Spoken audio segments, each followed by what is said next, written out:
Bonsoir à tous, bienvenue dans notre studio virtuel du 19h Glisse de Marc Garcia. Très heureux de vous retrouver avec cette petite page justement de sport ce soir. Et vous savez qu'il y a les Paralympiques qui se déroulent du côté de Milan Cortina. Vous pouvez les suivre.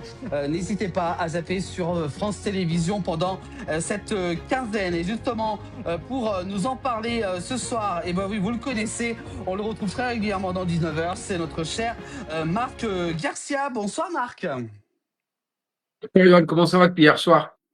Très bien Marc, bienvenue de nouveau dans le 19h Glisse depuis Megève en Haute-Savoie. On va justement parler ensemble, on voulait justement parler pendant 10 minutes de ces Jeux paralympiques. On a beaucoup parlé hier soir avec notre invité et vous pouvez revoir justement donc cette émission qu'on a parlé hier soir sur nos plateformes en replay. Et ce soir, on va justement parler de nouveau une médaille pour les Français, Marc. C'est une bonne nouvelle. Ouais, excellente nouvelle, une belle médaille d'or, une discipline en ski de fond, un 10 km, alors avec les différents handicaps, puisque vous avez les gars qui partent avec une avance, puis après avec différents handicaps. Donc une très très belle victoire de Karl. Premières Olympiades pour lui, 22 ans, un petit jeune, je crois, d'Albertville et qui s'entraîne beaucoup au club, notamment sur la station des saisies. Donc, il faisait aussi le biathlon. Il a fait l'épreuve du sprint où il avait, entre guillemets, il avait fait une grosse contre-performance. Et puis, du coup, du coup, aujourd'hui, médaille d'or. J'ai suivi cette épreuve, pas facile, les conditions climatique et il faisait très chaud. La piste s'est réchauffée après les féminines. Et donc, pas facile parce que lui, dans sa catégorie, il est un petit peu la même chose. Vous savez que notre skieur alpin, Arthur Baucher, il souffre d'une déficience musculaire, en tout cas au niveau nerveuse, au niveau des membres inférieurs. Si vous voulez, c'est comme s'il avait constamment des contractions musculaires au niveau de ses jambes. Vous imaginez que le quotidien n'est pas facile et encore plus difficile de faire du sport et notamment de haut niveau. Donc on l'a vu dominer, je dirais presque de la tête et des épaules. Paradoxalement, il domine cette épreuve de ski de fond sur un 10 km, une piste très très exigeante avec des côtes importantes et des conditions de neige très très lourdes, compliquées. Et je l'ai vu, j'ai suivi ça. Il a dominé les parties. Il avait 10 secondes, 19, 20, voire jusqu'à 27 à l'arrivée. Il s'est effondré. Il était exténué dû à cette maladie qu'il a depuis, je crois, l'âge de 8 ans. Mais là, sur une épreuve olympique, c'est particulier. Et c'est toujours des émotions. Essayer de comprendre un petit peu ces différents handicaps. Parce que vous voyez un qui a qu'un bras, mais qui pousse avec un bâton. Vous en avez un qui a une déficience plutôt moteur, d'autres une déficience plutôt au niveau des membres inférieurs. Et la particularité, quand vous faites du ski de fond, c'est d'avoir un peu, je dirais globalement, vos jambes qui fonctionnent, et ce qui n'est pas le cas en ce qui le concerne. Donc c'est pas facile déjà d'être debout, mais encore plus de faire du ski de fond avec des conditions de neige, des conditions délicates. Et c'était encore une fois, de nouveau, des très très belles émotions pour tout le camp français, dont nous faisons partie, Johan, je crois. C'est vrai, oui, tout à fait. Et quand la Marseillaise retentit pour des belles choses comme ça, je crois qu'il faut le mettre à l'honneur et encore une fois le féliciter lui et toute l'équipe, parce que ce qui était intéressant, c'est qu'il avait tout le long du parcours, il avait des coachs, il avait Anaïs Bescon qui est une ancienne championne du monde et médaille olympique de biathlon. Il y avait tout un staff qui essayait de le rassurer, de lui donner certains éléments pour être le plus performant possible et surtout l'aboutissement d'un travail énorme. Parce que vous savez que le ski de fond, fait partie des sports qui ont la plus grosse dépense énergétique. C'est-à-dire que vous avez des catégories, vous avez une catégorie de dépenses avec des coefficients, ce qu'on appelle des coefficients en fonction si vous travaillez plus spécifiquement le bas, plus spécifiquement le haut. Alors en général, on parle des gens qui font de l'aviron, mais le ski de fond et le sport, bien au-delà même du cyclisme, avec une dépense énergétique énorme. Donc j'ai imaginé avec les Paralympiques, des gens qui ont des handicaps assez importants, et notamment en ce qui le concerne musculaire et nerveux, Que dire que de le féliciter et de se réjouir de cette belle victoire et de cette magnifique Marseillaise. Tout à fait. Et puis, il a signé justement la 9e médaille quand même hein, pour ce cru 2026 quand même. Oui, oui, oui, oui, oui, oui, oui. On est en général en paralympique depuis très très longtemps. On l'a vu, on en a parlé hier soir avec Johan Taberlet, hein, un champion français pour ceux qui l'ont pas vu, qui était essentiellement en fauteuil, qui a fait 4 Olympiades. Et je vous invite à réécouter ce qu'on a expliqué hier soir. Mais effectivement, cette équipe paralympique avec Marie Baucher, Arthur Baucher et bien d'autres encore. Non, ils sont bien partis. C'est des belles émotions. Le nordique, globalement, parce qu'on appelle ça le nordique, le ski de fond, le Mhm. biathlon, du coup, ils étaient un petit peu en dedans avec cette belle médaille de bronze dont vous avez parlé hier. Mhm. Ça a amorcé un petit peu le moteur et encore des épreuves par équipe. Donc, vraiment, encore une fois, ces émotions qui sont transmises par, par ces gens-là avec les difficultés au quotidien et qui sont là pour essayer d'aboutir pour leurs rêves, mais en même temps de nous faire rêver aussi.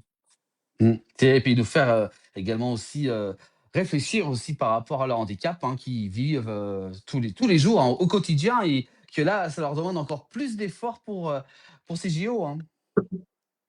Oui, alors moi j'ai eu la chance de les rencontrer, on en a parlé hier soir, moi j'ai rencontré le tout premier qui était journaliste, rappelez-vous, Patrick Naff, qui était unijambiste, et Johan Taberlet hier soir, mais encore bien d'autres. Et moi ce qui m'a frappé, c'est que nous, dans notre milieu du ski alpin, avec la difficulté, hein, souvent les gens se plaignent, souvent les gens n'ont pas nécessairement la banane et le sourire, et moi, ce qui m'a frappé depuis pratiquement 30, 40 ans, c'est que ces gens-là, eux, ils ont toujours la banane, ils ont toujours Mm. le sourire, ils ont toujours un côté positif avec les difficultés qui sont non pas nécessairement d'avoir des médailles, mais déjà dans leur quotidien. Et c'est ça le Mm. plus important. Et je pense que c'est une très très belle école de vie que de les regarder, les observer et de s'en inspirer. Voilà, et oui. Voilà, donc cette 9e médaille obtenue en plus par un de chez nous, comme on dit chez nous, Oui. Karl Tabouret. Bah oui, il faut le dire quand même, hein, c'est un de chez nous, un Marc. Et puis voilà, donc pour le paraski de fond. Alors les compétitions vont continuer demain jeudi, Marc. Hein. Oui, alors demain, on revient. Alors, il y a les grandes épreuves. J'étais absolument subjugué de voir que, vous savez, les épreuves qui n'arrêtent pas, c'est le curling. Alors là, c'est absolument incroyable, avec différents handicaps, mais aussi en fauteuil. Mm. Euh, et je vois les épreuves à deux, les épreuves à quatre, les épreuves femmes, les épreuves hommes, les épreuves mixtes. Ça n'arrête pas au niveau des Mm. Paralympiques. Mais demain, Mm. on reprend un petit peu notre milieu, c'est-à-dire la partie des Alpins. Donc demain, il y a l'épreuve féminine avec toutes les catégories, les non-voyants, les déficients visuels, avec les différents handicaps. Donc Mm. demain, on attend encore une Fauteuil. fois, je pense qu'on attend encore des médailles au niveau féminin.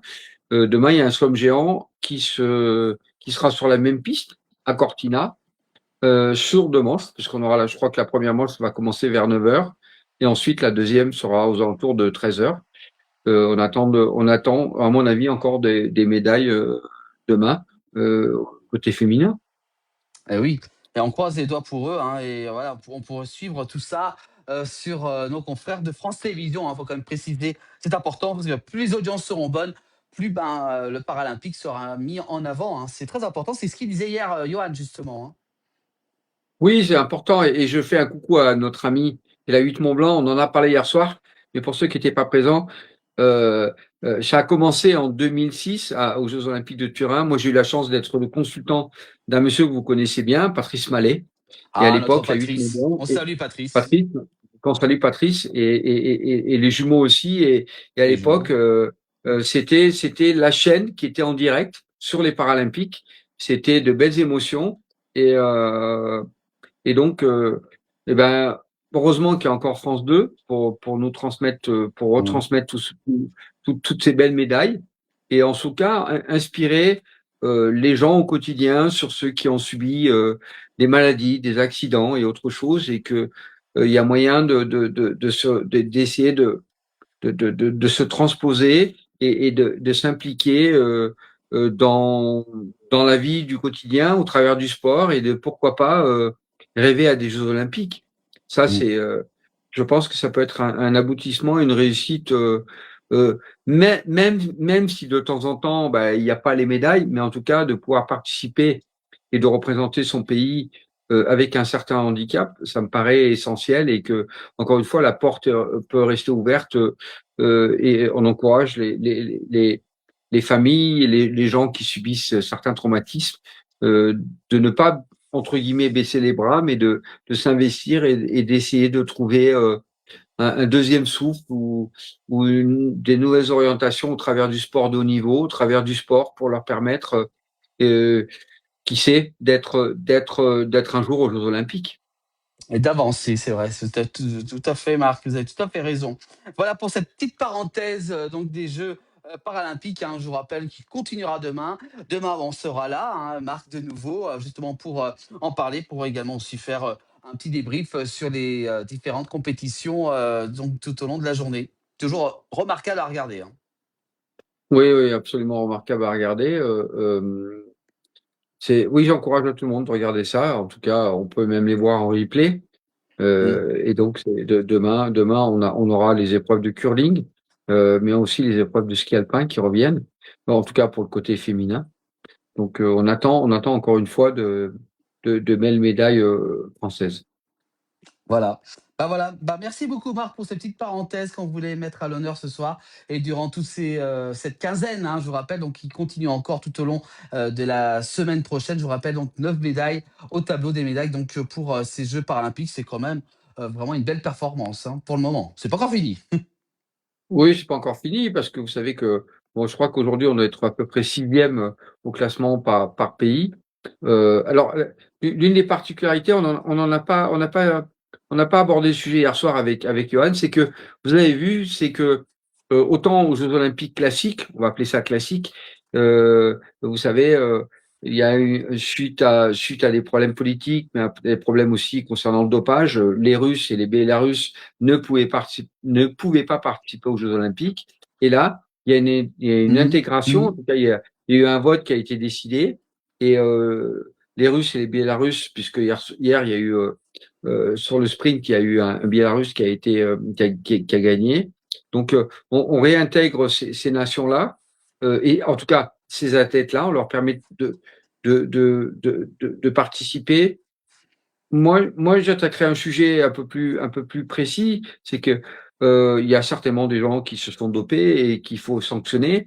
On a des pays qui sont là et vous savez, vous avez la décision politique, vous avez aussi des humains, vous comme moi, on subit aussi certaines décisions. On est tributaire de ce qui se passe au-dessus, mais encore une fois, l'être humain restera l'être humain et ces athlètes qui s'entraînent depuis très longtemps, on leur a pas permis, en dehors du dopage, on est bien d'accord, de participer. Et je trouvais que euh, sereinement, sereinement, on a permis à ces deux nations de pouvoir réintégrer les Jeux C'est génial. Olympiques et notamment les Paralympiques. Et je trouve que c'est une très belle initiative. Ceux qui se dopent ou ceux qui utilisent des produits dopants, bah, ils doivent être sanctionnés, mais ça ne veut pas nécessairement dire qu'on doit sanctionner d'autres athlètes. Et Mm. encore une fois, qu'on ait des choix politiques. Et vous le voyez, on parle énormément, notamment des Américains, mais ça n'empêche pas que les athlètes ne doivent pas être sanctionnés en fonction des décisions qui se passent au-dessus et de leur permettre de s'entraîner, de continuer et surtout de participer aux événements qui sont soit des championnats du monde, des coupes du monde, mais aussi les Jeux olympiques. Mm. Voilà. Oui, vous avez bien fait en parler justement. Hein, et c'est vrai que certains pays ont pas assisté justement à la cérémonie d'ouverture. Hein. Ouais, ouais, ouais, ils ont été sanctionnés totalement. notamment aussi au bobsleigh, puisque j'ai souvenir des Olympiques à Cortina, sous prétexte que sur leur casque, ils avaient mis, les Ukrainiens avaient mis les portraits de leurs collègues qui étaient malheureusement décédés lors des différents combats, et que Mmh. ces gens-là soient suspendus. Il y a quand même un poids de mesure sur réellement sur une réalité du quotidien et des combats au travers du sport. Et c'est pas facile, hein. C'est pas facile parce Mmh. que le CIO revendique depuis, c'est historique, hein. Rappelez-vous que en tout cas les premiers Olympiques d'hiver, c'était en 1924 à Chamonix, mais il n'y avait pas les Paralympiques puisque ça a daté de bien après. Il me semble que c'était même 92 de mémoire Mmh. à Albertville. Donc cette intégration au travers de l'olympisme fait que on doit impérativement garder un cap et un but par rapport à la représentativité et la possibilité, notamment auprès de tous ces gens qui souffrent d'un handicap, de pouvoir en tout cas se consacrer et de représenter dignement eux-mêmes déjà, leur famille Mmh. eux-mêmes, au travers légitimement d'un pays avec les difficultés que ça comporte.